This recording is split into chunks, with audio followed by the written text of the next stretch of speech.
Hi there, welcome to the Ecofina Financial Channel. My name is Philip, and as usual, I'll take you through one major event in the global economy.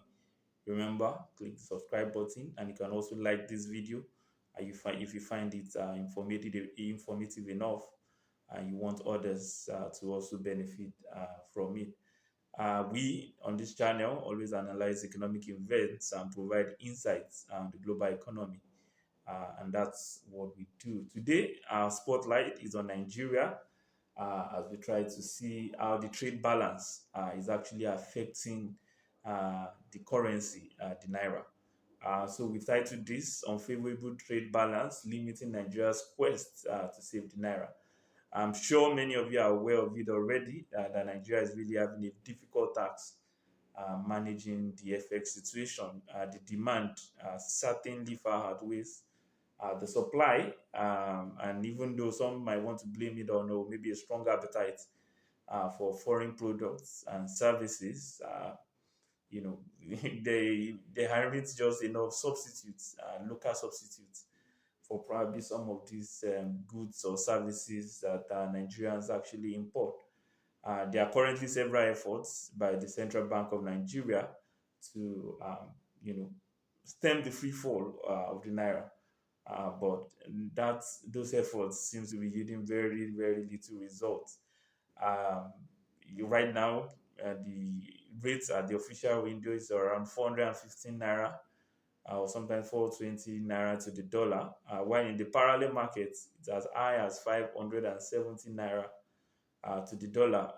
Now, even that in itself is a big challenge because by managing the exchange rate in the official window, the parallel market probably is reflecting more of what the demand and supply is saying.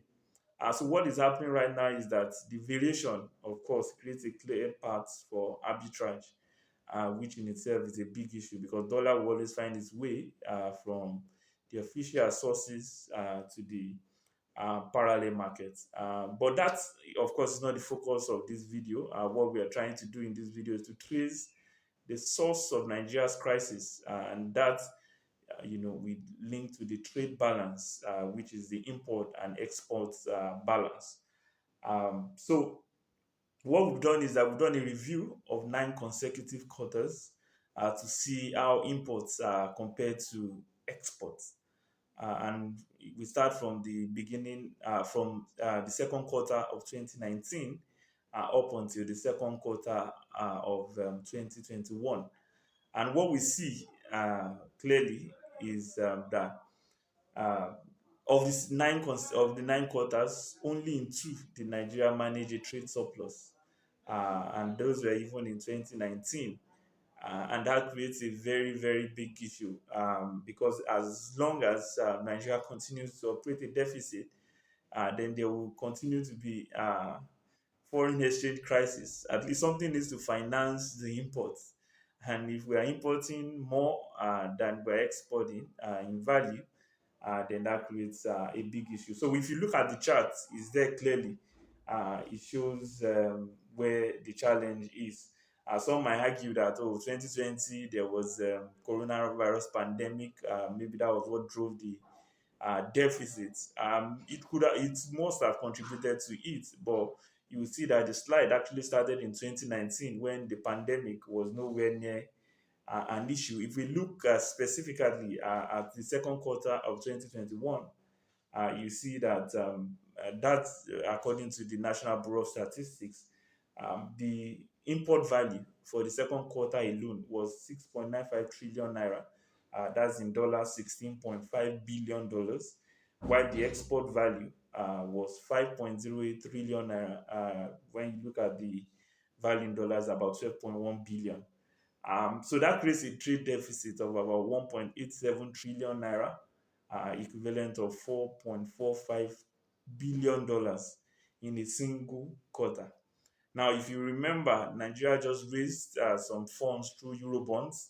Even the entire sum raised was $4 billion. So now imagine if Nigeria's trade balance was better. Imagine if we actually export more than we import. then things will be a lot different. Very, very, very much different. If you also look at the composition of Nigeria's exports, you see clearly where the challenges are. So about 90% is from crude oil and other petroleum products, while manufactured goods account for about 4.17%. Agriculture also accounts for around 3.25% of total exports. Now, the global market has always proved to be volatile. If you remember, as recently as 2015 and also 2020, there was a crash in the global oil market. This usually have its effects, and we've known this for many years. And what would we have expected is that Nigeria would have diversified away sufficiently to avoid a very negative effect on the coming from anything that happens in the oil market. But that seems not to be the case, because even in the second quarter of 2021, still 90% of Nigeria's exports still is still focused on that. And what is concerning also is that even in agriculture, the trade deficit in just agriculture, is there. We import the total export value attributed to agriculture is just 3.25%, while as a percentage of imports is 9.38%. Same thing for manufactured goods, where that's even worse, where we export around 4.17% of the total export, but the total import value is 61.86%. Now, Nigeria can't continue like this if we want to be able to sufficiently or be able to solve the FX crisis. If you look at the manufacturing space, for instance, that's a big concern, and that has to be resolved.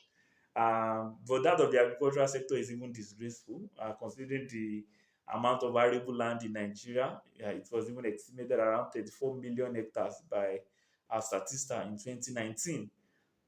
So Nigeria's potential in the area of agriculture is huge, and how we can still be operating a trade deficit in that single sector alone is nothing to is not good enough.